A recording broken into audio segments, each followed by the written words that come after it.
Ρωσίας και το Ροστόβ.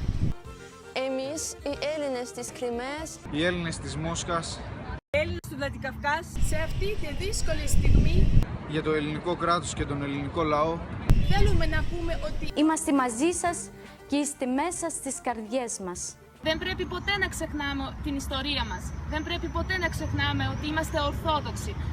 Ελλάδα, πατρίδα μας, σ' αγαπάμε. Δεν είστε μόνοι, είμαστε μαζί σας. δεν είσαστε μόνοι, είμαστε μαζί σας.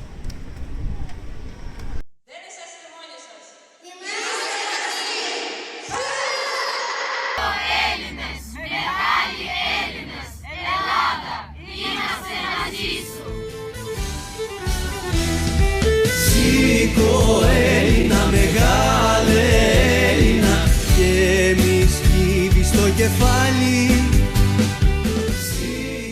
Αγαπητή μας Ελλάδα, αγαπητοί μας συμπατριώτες, σε αυτή τη δύσκολη και κρίσιμη στιγμή που βιώνετε, θέλουμε να εκφράσουμε λόγια υποστήριξης και συμπαράστασης.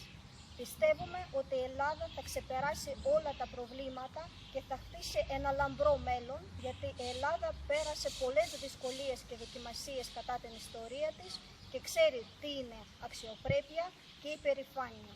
Να ξέρετε ότι όποια απόφαση και να πάρετε, πάντα θα είμαστε μαζί σας. Ελλάδα, σ' αγαπάμε! Παρόλο που είμαστε μακριά, η ελληνική νεολαία της Γεωργίας είναι μαζί σου. Είναι δίπλα σου σε αυτές τις δύσκολες στιγμές. Οι καρδιές μας πονάνε για σένα. Ελλάδα, σ' αγαπώ! Ελλάδα. Ελλάδα, είμαι μαζί σου. Έλαστα, Ελλάδα. I love you, Greece. Ελλάδα, αγαπώ σε. Τελέω σε. Греция, я люблю тебя. Ჩვენ გვიყვარს საბერძნებს.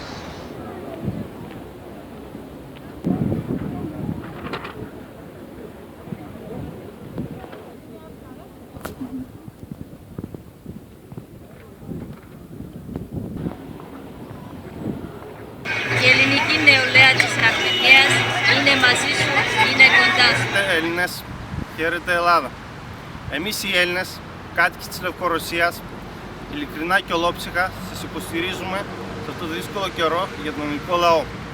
Και ανεξάρτητα την επιλογή που θα κάνετε στο δημοψήφισμα που θα πραγματοποιηθεί στις 5 Ιουλίου, εμείς πιστεύουμε σε αυτό ότι σύντομα η Ελλάδα θα σηκωθεί από τα γόνατα και θα σταθεί γερά από το βάρος της οικονομικής υποχρέωσης.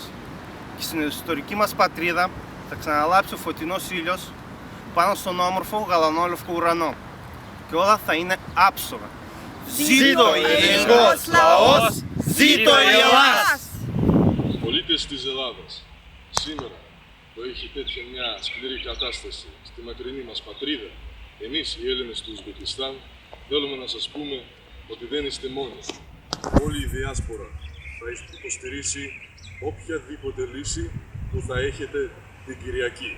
Εμείς λέμε όχι στη συνέχεια χωρίς αλλαγές. Εμείς λέμε ναι για την ανεξάρτητη κυβέρνηση και ανεξάρτητη Ελλάδα. Η Ελλάδα ανήκει στους Έλληνες.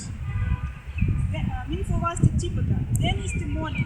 Και σαν πρώτα ανδρεωμένοι χέρι-χέρι ελευθεριά. Ζήτω Ελλάς, ζήτω Ελλάς, ζήτω Ελλάς.